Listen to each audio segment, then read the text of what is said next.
तो धृति जीवन में होना शक्ति कारक है, धैर्य होना बहुत शक्ति कारक है। विपरीत अवस्थाएं आएंगी, जीवन में दुख है सुख है आएगा। सुख दुख तो इतनी बात कहा गया, मैं यदि आध्यात्म के दृष्टिकोण से मुझे परम श्रद्धेय पूज्य गुरु आचार्य प्रद्युम्न जी महाराज का एक वाक्य याद आता है कि दोनों ही एक साधक के लिए चैलेंजिंग पार्ट होते हैं। सुख और दुख क्या है?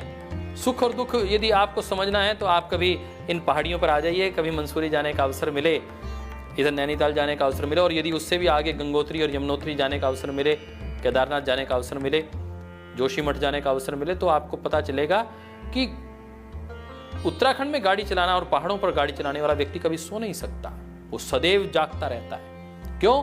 जब ऊपर चढ़ाई करनी होती है तो भी उसके लिए उतना ही खतरनाक होता है, और जब उतराई होती है तो भी उतना ही खतरनाक होता है। चढ़ाई पर उसको बहुत ताकत लगाकर गाड़ी को फर्स्ट या सेकंड गियर में पूरी क्लच दबाकर और साथ में स्पीड देकर आगे बढ़ाना पड़ता है, और जब उतराई होती है तो ब्रेक के ऊपर पांव रखना अनिवार्य होता है, क्योंकि स्पीड यदि अनियंत्रित हुई, ज्यादा बढ़ गई स्पीड, तो व्यक्ति तब भी नीचे गिरेगा।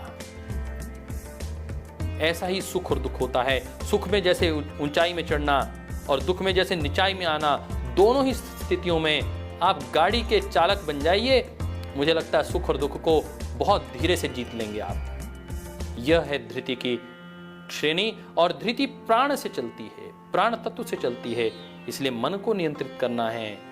गति दिशा पकड़नी है तो मन और बुद्धि को साथ में जोड़ना होगा, और परंतु यदि उस दिशा में आपको गति पर नियंत्रण करना है तो मन और प्राणों को जोड़ना होगा। चले वाते चलम चितम निश्चले निश्चलम भवेत।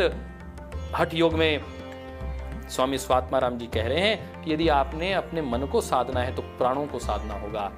प्राणायाम पर बल दिया गया है। आइए हम अपने धैर्य को, इच्छा शक्ति को, विल पावर को बढ़ाना चाहते हैं तो प्राणायाम करें, और प्राणों के माध्यम से अपने प्राणों का विस्तार करें और अपनी इच्छा शक्ति को, अपने विल पावर को, अपने धैर्य की शक्ति को बढ़ाएं। ये धैर्य की जब हम बात करें तो हमें सहसा पृथ्वी की याद आ जाती है, स्त्री की याद आती है, हमारी महिलाओं की, बहनों की याद आती है, माँ की याद आती है।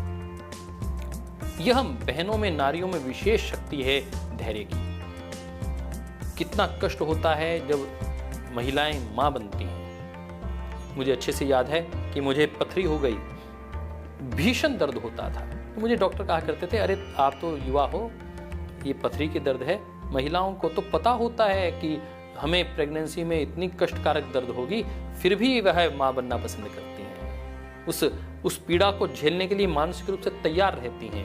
तो हम अपनी महिला शक्ति को, नारी शक्ति को नमन करते हैं, जो सहनशीलता की, धैर्य की, धृति की एक जीती जागती उदाहरण है।